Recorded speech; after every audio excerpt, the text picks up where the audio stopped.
Party leadership کو یہ بتانا بھول گئے تھے کہ جناب ہمیں بھی دعوت ملی ہے. لیکن امپورٹنٹ بات یہ ہے کہ یہ جو دعوت تھی یہ قومی اسمبلی کے پریمیسز کے اندر تھی، لیکن وہ تقریب جو کہ امریکی سفارت خانے کے اندر ہوئی تھی، جہاں پر امریکی چارج ڈی افیئرز کی طرف سے اور امریکی پریس ڈپارٹمنٹ کی طرف سے پاکستان کی پولیٹیکل لیڈرشپ سے از خود رابطے کیے گئے تھے، ان کو ای میلز کی گئی تھی اور ان کو اس تقریب کے اندر بلائے جانے کے انویٹیشن سروس کیے گئے تھے. وہاں پر پاکستان تحریک انصاف کے بیرسٹر گوہر ہوں یا سلمان اکرم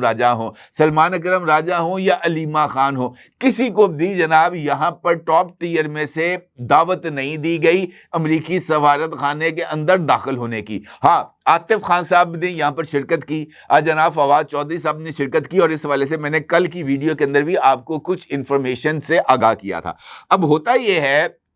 کہ امریکی وفد کی عدم موجودگی یا امریکی وفد کی پاکستان تحریک انصاف کے ساتھ مکمل طور پر جو لا تعلقی ہے، اس نے انفیکٹ پاکستان تحریک انصاف کے وہ تمام دوست جنہوں نے اپنی تمام تر امیدیں، مشاہد یہ جو ہے سید صاحب، انہوں نے بھی اس حوالے سے بڑا جو ہے نا منترے کو ڈیولپ کیا تھا کہ ٹرمپ آئے گا، ایک فون کال کرے گا اور یہاں پر ترتھلی مچ جائے گی. یہ وہ لوگ ہیں جو ویوز کے چکر کے اندر نا ایسے چورن بیچتے رہتے ہیں، لیکن حقائق، زمینی حقائق، سیاسی حقائق اور ملکوں کے تعلقات کی حقائق وہ بالکل مختلف ہوتے ہیں. اب پاکستان تحریک انصاف کا یہ جو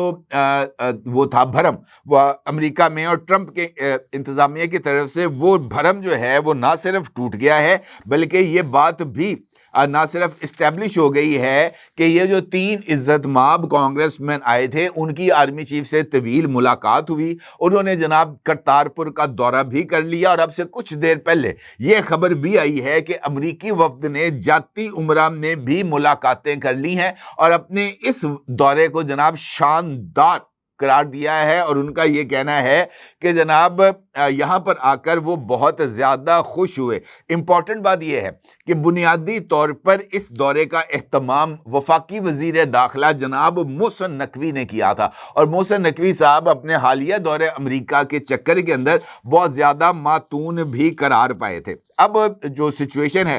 وہ ہاتھ سے نکل گئی، اور امریکہ نے اپنے جو ریاستی مفادات ہیں ان کو ریاست پاکستان کے ساتھ جوڑ لیا. اور حالیہ دنوں میں جو امریکہ کے اندر مختلف بریفنگز بھی ہوئی تھیں، ٹیمی بروس جو ہے ترجمان وزارت خارجہ، انہوں نے بھی وہ جو پی ٹی آئی کا ایک باندر سے نہیں ادھر بیٹھا ہوتا ان کی اپنی پریس بریفنگز کے اندر، جو ہر موقع پر اس کو عمران خان یاد آتا ہے، اس کو بھی اس کی طرف سے شٹ اپ کال دے دی گئی تھی کہ نہیں پائن تہاڈا کام نہیں ہے، آپ ہماری حوالے سے سوال پوچھیں، آپ ایک ہی سوال بار بار آپ کو پوچھنے کی اجازت نہیں دی جائے گی. تو شٹ اپ کالز وہاں پر مسلسل مل رہی ہیں. اب اس چکر کے اندر یہ بات تو سامنے آ گئی کہ امریکی ترجیحات میں اس وقت عمران خان یا پی ٹی آئی نہیں ہے. تو اس کا مطلب یہ ہے کہ وہ سارے کا سارا بیانیہ جو ڈیل کے اعتبار سے بنایا جا رہا تھا کہ جناب امریکی وفد کے آنے کے چکر کے اندر پاکستان تحریک انصاف کو ڈیل آفر کی گئی ہے، اور سلمان درانی اور اس طرح کے دیگر لوگوں نے اس بات کا بھی تاثر دیا تھا کہ عمران خان جناب بس یوں 2 دن کی بات رہ گئی، عمران خان بنی گالہ میں ہوں گے یا زمان پارک میں ہوں گے. ان کے لیے یہ خبر ہے کہ عمران خان اب طویل عرصے تک اڈیالہ جیل میں ہی موجود رہیں گے، اور ان کے باہر آنے کا دور دور تک کوئی امکان نہیں. اور کل سپریم کورٹ آف پاکستان میں chief justice of Pakistan mister justice Yahya Afridi نے بھی 9 مئی کے کیسز میں عمران خان کے لیے خطرے کی گھنٹی بجا دی ہے. نہ صرف خطرے کی گھنٹی بجا دی ہے بلکہ وہ ایک تلوار تیز کر کے عمران خان کے گلے کے اوپر ٹانگ دی ہے، اور وہ تلوار عمران خان کے گردن کے اوپر گرے وہ رک نہیں سکتی، کیونکہ جو چیزیں اس وقت ہمارے سامنے آ رہی ہیں اور مستقبل میں جی ایچ کیو حملہ کیس کے اندر جو ایویڈنس اس وقت سامنے آ گیا ہے، جو سی سی ٹی وی فوٹیجز سامنے آ گئی ہیں، جو جے آئی ٹی کی رپورٹس سامنے آ گئی ہیں، اس کی موجودگی کے اندر عمران خان کا بچ نکلنا اس سارے سینیریو سے قطعی طور پر ممکن نہیں ہے. لہٰذا میرے نزدیک یہ جو وفد کا دورہ تھا اس نے انفیکٹ عمران خان کی آخری امید کو ختم کر دیا، اور chief of army staff general Asim Munir صاحب کے ساتھ ہونے والی ملاقات نے انفیکٹ پاکستان تحریک انصاف کے امیدوں کا جو تابوت تھا اس کے اندر آخری کیل ٹھونک دیا. اب وہ والا چیپٹر ہو گیا کلوز. اب آگے کیا ہوگا؟ جس کا ذکر میں نے آپ کے ساتھ گفتگو کے آغاز میں کیا ہے کہ آخری امید ختم ہو گئی ہے. اب پاکستان تحریک انصاف کے پاس کوئی آپشن نہیں ہے اور پاکستان کے سیاسی منظرنامے پر پی ٹی آئی نام کی جماعت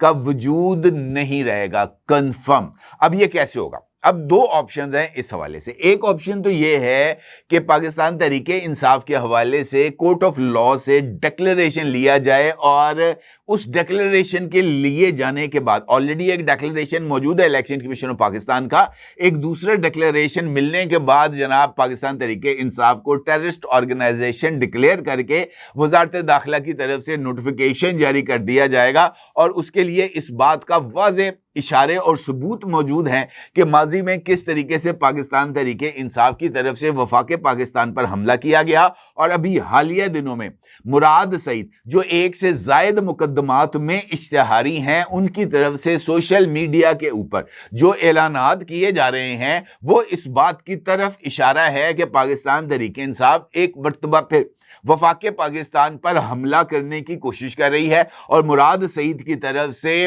3000 لوگوں کو جو ہے وہ طاقت کے ذریعے راستے بنانے کی ڈیوٹی تفویض کرنا بھی انفیکٹ اسی بات کی طرف اشارہ ہے کہ پاکستان تحریک انصاف طاقت کا استعمال ریاستی اداروں کے خلاف کرنے جا رہی ہے. اور اس سوشل میڈیا پر موجود اور وہ تمام ریکارڈنگز جو مراد سعید کی تقاریر کی حالیہ دنوں میں ہوئی ہیں, چاہے وہ سوات میں ہوں چاہے وہ نشتر ہال پشاور میں ہوں, ان تمام تقاریر کا ریکارڈ بھی ہے. اور اس ریکارڈ کی موجودگی میں وفاقی وزارت داخلہ پاکستان تحریک انصاف کے خلاف کارروائی لینے کی پوزیشن میں ہے. دوسرا امپورٹنٹ ایسپیکٹ ہے پاکستان تحریک انصاف کے چیئرمین بیرسٹر گوہر خان کا استعفیٰ, اور اس حوالے سے اس پلیٹ فارم سے آپ کے اوپر اس خبر کو شیئر کیا گیا تھا کہ بیرسٹر گوہر خان ممکنہ طور پر پاکستان تحریک انصاف کی چیئرمین شپ چھوڑنے کا سنجیدگی کے ساتھ غور کر رہے ہیں, اور انہوں نے اپنے قریبی حلقوں میں اس بات کا اندیا دیا ہے کہ جس طریقے سے چیئرمین کے ہوتے ہوئے, چیئرمین کا یہ جو دم چھلا ہے میرے ساتھ لگاتے ہوئے, جس طریقے سے پارٹی کی لیڈرشپ اور خاص طور پر عمران خان کی بہنیں جو سلوک کر رہی ہیں سلمان اکرم راجہ کے ذریعے, وہ کسی بھی طور پر قابل برداشت نہیں ہے. اب اس استعفے کے حوالے سے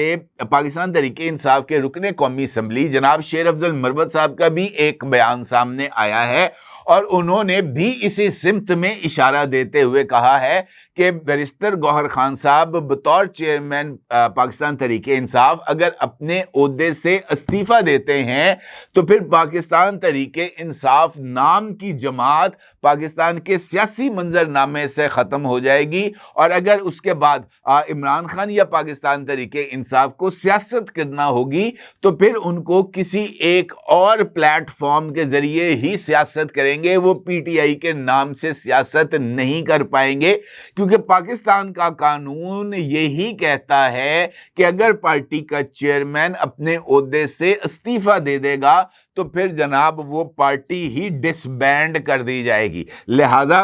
یہ جو آپشنز ہیں, یہ جو دونوں آپشنز جو میں نے آپ کی خدمت میں رکھے ہیں, یہ دونوں آپشنز اس بات کی طرف اشارہ کر رہے ہیں کہ پاکستان تحریک انصاف کا سیاسی مستقبل بطور ایک سیاسی جماعت نہ صرف معدوم ہوتا چلا جا رہا ہے, بلکہ آنے والے دنوں کے اندر اگر پاکستان تحریک انصاف کی طرف سے ایک مرتبہ پھر وفاق پاکستان پر حملہ کرنے کی کوشش کی گئی, ایک مرتبہ پھر جتھے لا کر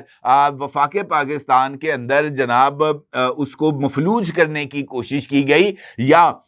وفاق کے اوپر حملہ کرنے کی کوشش کی گئی مسلح جتھوں کے ذریعے, تو پھر جناب جو سچویشن ہے وہ پاکستان تحریک انصاف کے لیے بھی خطرناک ہوگی. ٹیررسٹ آرگنائزیشن پاکستان تحریک انصاف کو ڈکلیئر کرنے کے لیے پہلے بھی بہت سارا مواد موجود ہے, اور اب مزید مواد بھی سامنے آ رہا ہے. اور اس حوالے سے ایک رپورٹ کل دی نیوز میں چھپی تھی مرتضی علی شاہ کی, اور اس رپورٹ میں بھی وہ جو گزشتہ برس یہ جو اوورسیز پاکستانی جن میں جناب عاطف خان، سردار عبدالسمیع، ڈاکٹر تنویر، ڈاکٹر عثمان، ڈاکٹر سائرہ بلال اور ڈاکٹر محمد منیر شامل ہیں، انہوں نے عمران خان سے ملاقاتیں کی تھیں. تو اس ملاقات میں بھی عمران خان کی طرف سے یہ بات کہی گئی تھی کہ لاکھوں لوگ اسلام آباد لانگ مارچ میں شامل ہوں گے، جس سے اس قدر افراتفری پیدا ہوگی کہ نظام کو فیصلہ کن مذاکرات کی طرف لایا جا سکے گا. یعنی نومبر کے اندر عمران خان کی جماعت کی طرف سے جو احتجاج پلان کیا گیا تھا اس کا بنیادی مقصد افراتفری تھا، اور یہ وہی منصوبہ ہے جو 9 مئی کو افراتفری پیدا کر کے نظام کو عمران خان کے سامنے جھکانے کے اوپر، عمران خان کی ٹرمز اینڈ کنڈیشنز کے اوپر صلح کرنے کے لیے جو تیار کیا گیا تھا. لہٰذا یہ جو آپشنز اب نئی سامنے آ رہی ہیں جس میں مراد سعید کے واضح اشارے مل رہے ہیں، یہ بھی اسی سلسلے کی کڑی ہے جو کہ 9 مئی کو ہوا، جو کہ 26 نومبر کو ہوا، اور اب ممکنہ طور پر یہ جو ہے مئی کے اندر ایک نئی احتجاجی مہم کو پلان کیا جا رہا ہے. تو یہ سب اسی کے جو ہے نا وہ جو ہے اقساط ہیں باقی. لیکن مجھے ایسے لگتا ہے کہ شاید پاکستان کی ریاست اب عمران خان کو، اور خاص طور پر عمران خان سے امریکی حمایت کے ختم ہونے کے بعد، شاید ان کے لیے اب جو آپشنز ہیں وہ اور زیادہ محدود ہو گئے ہیں، اور اب عمران خان کے لیے یہ واضح پیغام ہے کہ غلطی کی گنجائش بالکل بھی نہیں ہے. جو بھی کرنا اب نہایت سوچ سمجھ کے ہی کرنا. اپنی رائے کو ضرور اظہار کیجیے گا. آپ کا بہت شکریہ. اللہ حافظ.